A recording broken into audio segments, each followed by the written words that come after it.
8 squared plus x squared equals x plus 4 squared. Well, we can actually solve this. 8 squared is 64 plus x squared equals x squared plus 4 squared. What did I do wrong?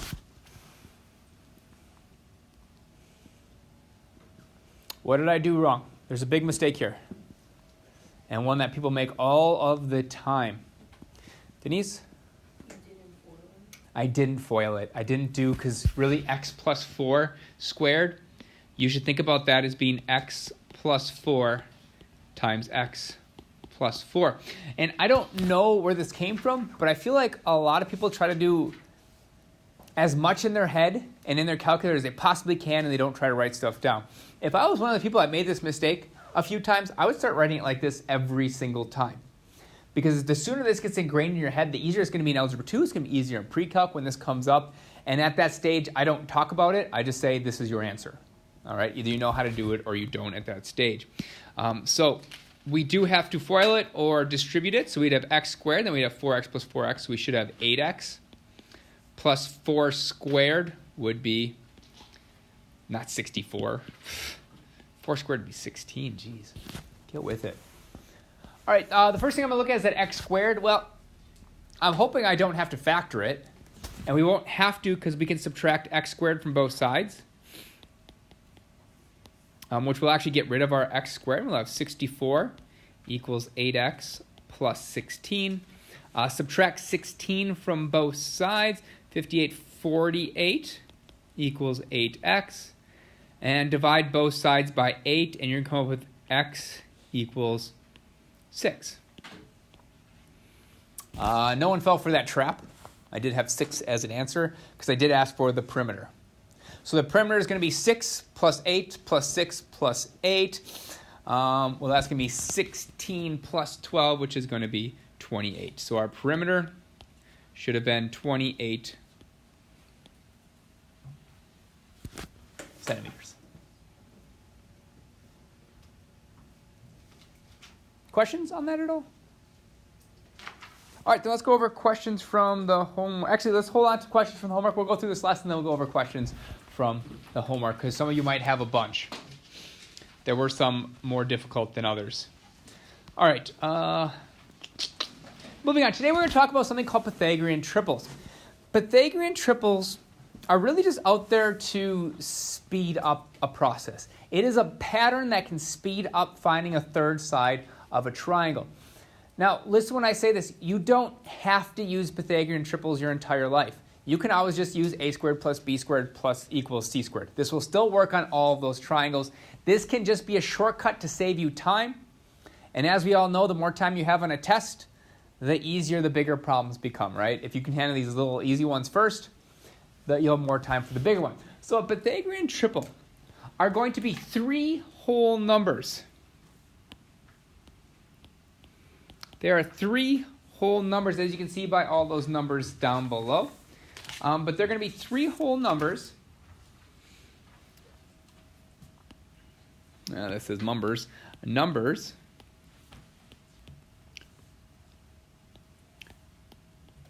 Where a squared plus b squared would equal c squared. And what I mean by that, if we look at that list, if we look at the first set of numbers, 3, 4, 5, if you would check 3 squared plus 4 squared, it would actually equal 5 squared.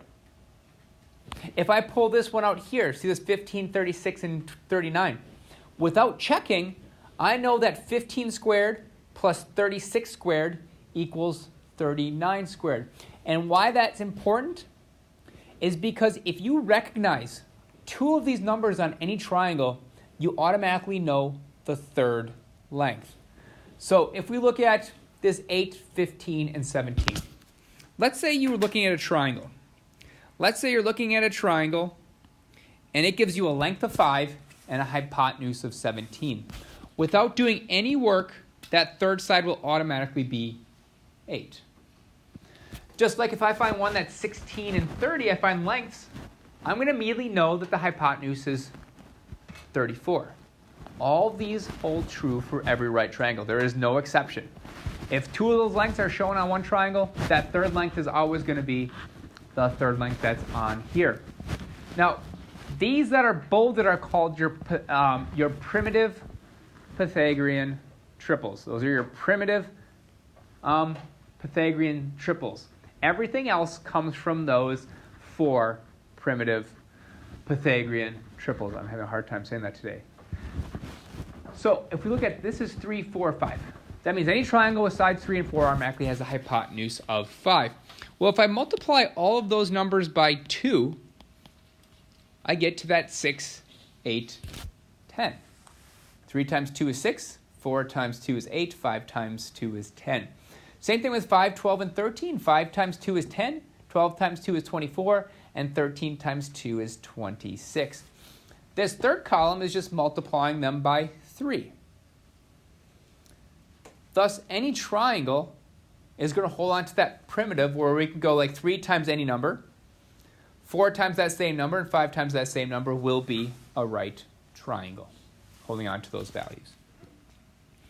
All right, let's see what that looks like. So 3, 4, 5, not hard to deal with. If I have side 3 and 4, the hypotenuse is automatically 5. If I have a triangle that's 5, 12, the hypotenuse is automatically 13. But if we have something like 16 and 34, most of the time we just know the primitives. We just know those top 4. Because it's going to be really hard to memorize this entire table, right? So we just need to know these first 4. Because we can actually break all of triangles down that are part of these Pythagorean triples to one of those 4, if it is a Pythagorean triple. So if I have like 16 and 34, if I look at just my primitives, I'm going to think, well, that doesn't match any of my primitives. So one check you can do is reduce those 2 as far as you can. It's kind of like reducing a fraction. I'm going to look for a number that goes into 16 that also goes into 34. So I'm kind of scaling it down. I'm trying to scale it down to see if it's a primitive. Well, 2 goes into 16 and also goes into 34. So what we're actually doing is in our head, we're looking at 16 divided by 2 equals 8. 34 divided by 2 equals 17. Now, if I have my Pythagorean triples memorized, I'm going to have one that has 8 for a side and 17 for a hypotenuse. That's this one. We have an 8, 15, 17. So the primitive I'm thinking of right now is that 8, 15, 17. So I'm looking at 8, 15, and 17. That's my primitive. Well, my triangle isn't 8, 15, and 17. Instead, we had to do 8 times 2 gives me my 16. 17 times 2 gave me that 34, which means if I have 15, if I multiply that by 2, that actually is going to be the length of x, which is 30. So x just equals 30, and I didn't have to use a squared plus b squared equals c squared. Yes, Cam? So on the test, will it give us a table? I will not give you a table. But we can still solve it using... You can still solve it using a squared plus b squared equals c squared. But like I said, if you know Pythagorean triples, it can speed up being able to do problems like this. Because you can just look at 2, okay, that's 8, 17, oh, 50 times, oh, it's just 30. Especially when it already is a primitive. Like if you're given a 3, 4, 5, 5, 12, 13, 8, 15, 17, it can make your life a lot easier if you just know those primitives. Because if those show up, you can just immediately know that value. The next one, we have 25 and 60. So I'm thinking, well, 5 goes into both of those. So let's try that. 25 divided by 5 equals 5. 60 divided by 5 is 12. So I have side lengths 5 and 12 kind of scale. So then if I knew my Pythagorean triples 5, 12, and 13, I'm thinking, well, this matches that primitive of 5, 12, and 13. But to get from 5 to 25, it would be 5 times 5 equals 25. We had 12 times 5 equaled that 60. which means all I have to do is 13 times 5, and I know that missing side, which is going to be 50 plus 15 is 65. So that A just equals 65. But just like Cam said, this is not the end-all, be-all. I'm not on the test going to say the only thing you can use is Pythagorean triples, and I better see this work showing you did Pythagorean triples. This is just to encourage you to look for shortcuts to speed things up. If you see a 3 and a 4, you know the next one's 5. If you see something that's like, I don't know, a 5 or 12, you know the next one's 13. It can speed up your rate of being able to do these, and cutting down time on tests can be really beneficial. Especially like 3, 4, 5, these first couple, 3, 4, 5, 5, 12, 13, they show up a lot. They show up a lot in your math career. They'll keep showing up in triangles, so just knowing those two, at the very least knowing those two can be really helpful, especially when you get to Algebra 2 and pre-calculus specifically, because we have a lot of triangles on our unit circle. All right, the last thing I want to talk about is we're going to actually do number 19 together. We're going to do 19 together because I just did it as homework last year and it created a whole kerfuffle, so we're just going to go over one of them together. We are given what's called a unit circle, and we're going to talk more about that when you guys get to pre-calc. This is called a unit circle, and it's named that because the radius is 1 unit. The radius is 1 on this circle, so any radius is 1 that goes along this circle. Well, that's important because this is a radius. This length right here is a radius with length 1. All right, it also says that it's 45-degree angle. So what we're going to do is we're going to create a right triangle by dropping down a line. Just like that. Making that 90 degrees, which makes this a 45-degree triangle. Well, I'm going to draw that down below just so I have a little bit more room so you guys can see what I'm doing. So we already know what to do if we have a 45-degree angle. We would say one leg is S, the other one's also S because they're the same length. And the hypotenuse is S square root of 2. Well, right here, S squared of 2 equals that 1. I want to figure out what this length is and what this length is, and we'll talk about why in just a second. So we have S squared of 2 pointing to 1, so we have S squared of 2 equaling 1. I need to know what S equals. So that means we're going to divide both sides by square root of 2. We're going to come up with S equals 1 over square root of 2. Not simplified, so I'm going to multiply the top and bottom by square root of 2. And we're going to end up with square root of 2 over 2. Yeah? How did you notice the hypotenuse is 1? Because that's the structure that I came up with. So if we look at this point here as 1, 0, that means this length is 1. And it means this length is 1. So it is a circle with a radius of 1, and in fact, this is just a radius. So if I had it over here, I'd also know it's 1. Here's 1. Anywhere I draw a line to that circle, it's going to be 1. That's important to know, right? Why I came up with that 1. Yeah. All right. So now I know both of those lengths are square root of 2. So this distance is square root of 2 over 2. This distance is square root of 2 over 2. Well, let's look what the original question was. The original question is question mark, which means they're asking for a coordinate where this is my x value and this is my y value. Hamza. Yeah. When you simplified, so you can either multiply the numerator and denominator by the same number, or multiply both sides by the same number to be equal, right? Yeah, but we don't want to multiply both sides by something. Yeah. Okay. Yep. Because Hamza, we're really doing square root of 2 over square root of 2, which is just multiplying by 1. So it's still balanced, right? All right, so I just need an x and y value. Now, here's where you have to really think about that this is just a point. This is just a point on the xy plane, where my directions are a positive square root of 2 over 2 in the x direction, and a positive square root of 2 over 2 in the y direction. So that means those two mystery points I'm going to put it down there. E is actually the point square root of 2 over 2, comma, square root of 2 over 2. Left and right are our x values. Up and down are our y values. It's really important for you to recognize that these are just directions to a point. Because if you look at 20, see this point up here? How do I go left on the x-axis? Yes? Well, that's negative.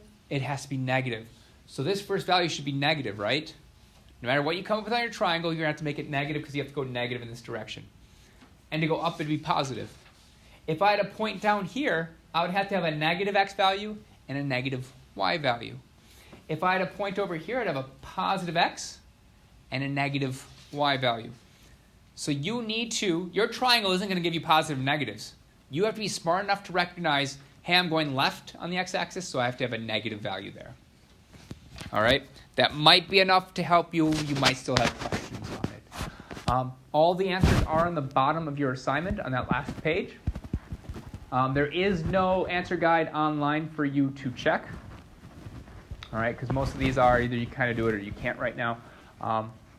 That being said, were there any questions on anything I covered? All right, now let's go over questions from the homework.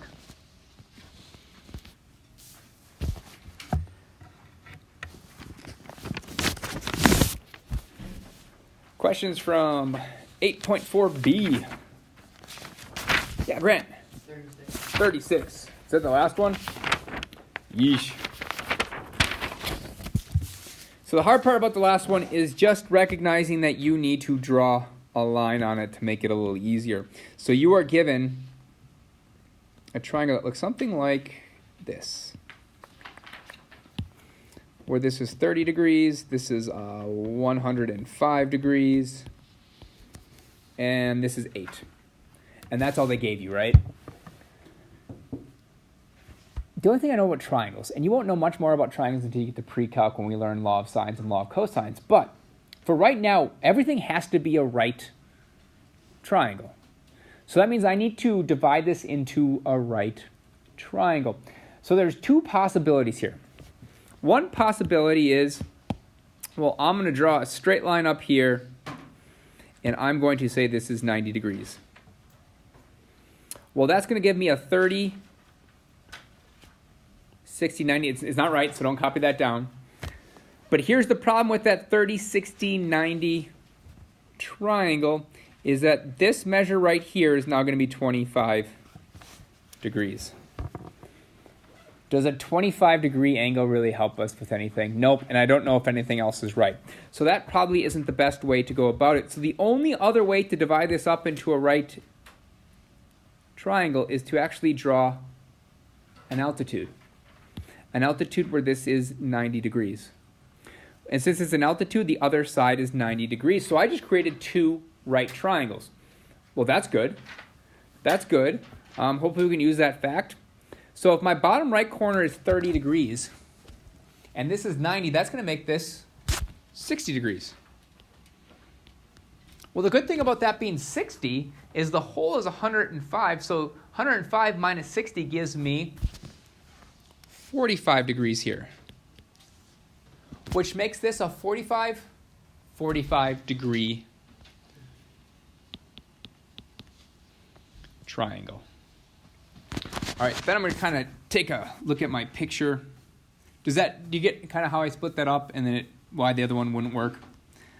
So I'm just going to take this from my picture. Now that we understand where I got that from, guess I shouldn't have overlaid that on here. Let's erase this. All right, so here's my picture of it being divided. And then we had two triangles. We have one that's 45, 45, and we have this 60, 30, 90. Well, let's start with the 45, 45 because we actually have a value on that. That is 8.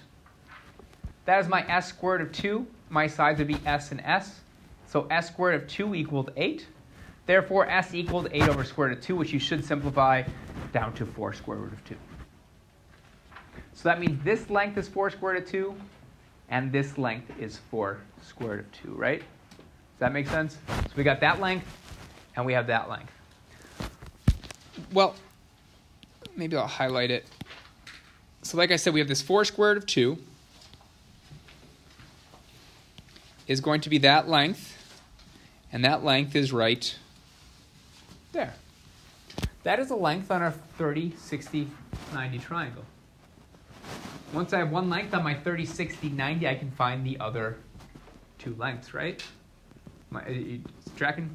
Yeah. Okay. So that's just this part, is finding those two lengths. Then you add all those lengths together down here, which the only thing you can simplify is that 4 square root of 2 plus 8 square root of 2 to be 12 square root of 2. Otherwise, you do need to have those three things added to each other. Is that enough, or do you need me to go more in detail on any specific thing? Does anyone want me to go more detail on any specific kind of? Yeah. I just had a question. Will we get like a sheet like No. we With the Pythagorean triples? memorize? It's a good idea to memorize the top 4. But like I said, it's just to speed up. It's not a necessity. You can always do it. Every one of those problems, you can do a squared plus b squared equals c squared. In fact, a lot of those problems, you're going to use the 30, 60, 90 when you get to the end, and you use 45, 45, and then you can use Pythagorean triples if you can see them. If not, it's just a squared plus b squared equals c. That's why I'm not going to give it to you, because it really is just, did you memorize it? It might speed up a couple of problems on the test. Hamza. Can you explain what that red line is for? This red line? Yeah. Okay, so what I did is I pulled out this 45, 45, 90 degree triangle here, and I found S. So my S length was 4 square root of 2, so that means this length here is 4 square root of 2, and this length here is 4 square root of 2. Four square root of 2. I understand why, like, the line connecting them is 4 square root of 2 both triangles, but what else is 4 square root of 2? Both of them, because it's a 45, 45 degree triangle. Yeah. So this length is the exact same length as this length. Okay.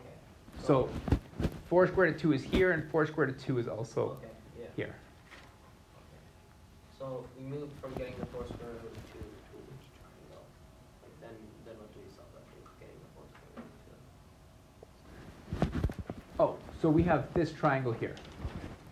See this 30, 60, 90? Yeah. I don't know any information about that 30, 60, 90. So let me erase that red line.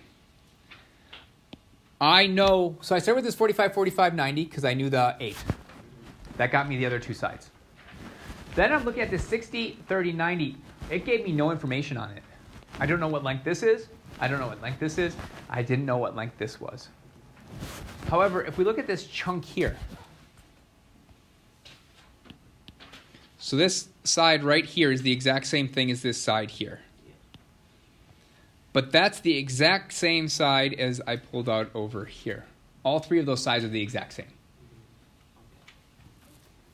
Oh, and then you got S is 4 square root of 2. I came up with S is 4 square root of 2, so this one's 4 square root of 2, which means the original one was 4 square root of 2.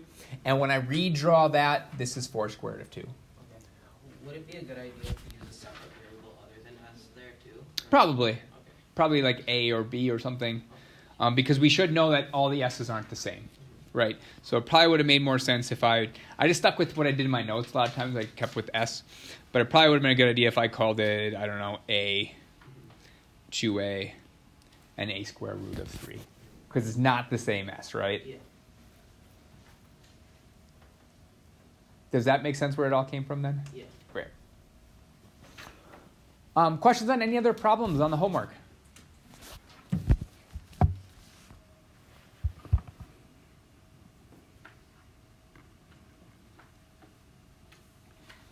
Questions going once? Twice? Oh, yeah, Brandon. 32, cool. All right, I think I'm just going to show you the picture and we'll walk it through together, okay? So tell me if something's not making sense.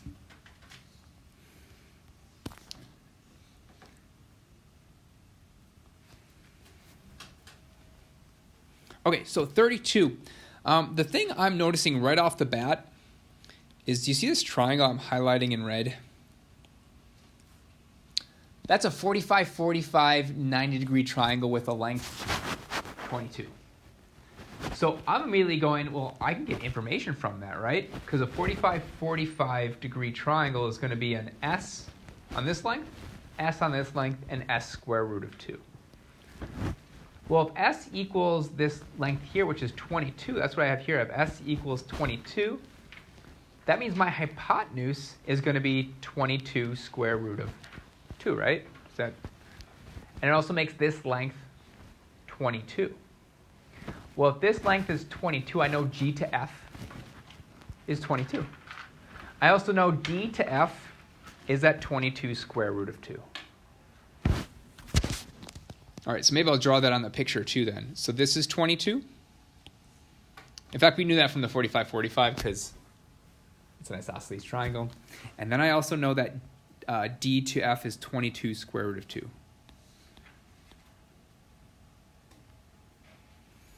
All right, now just remember, anytime you have a 30, 60, 90, or a 45, 45, you only need one side to get the other two, right? Does that make sense?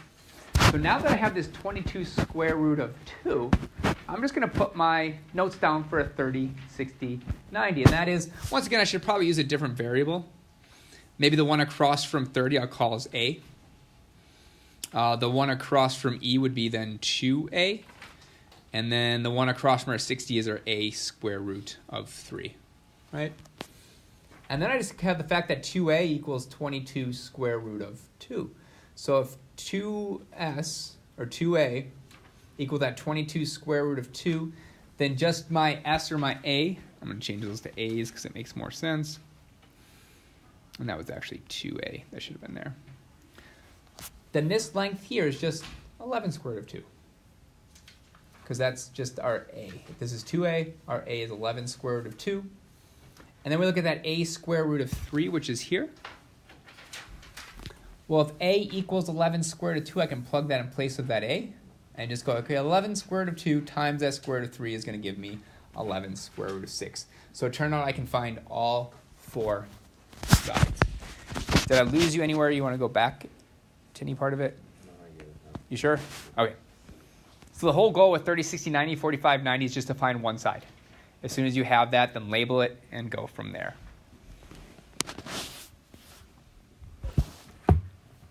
Any other questions?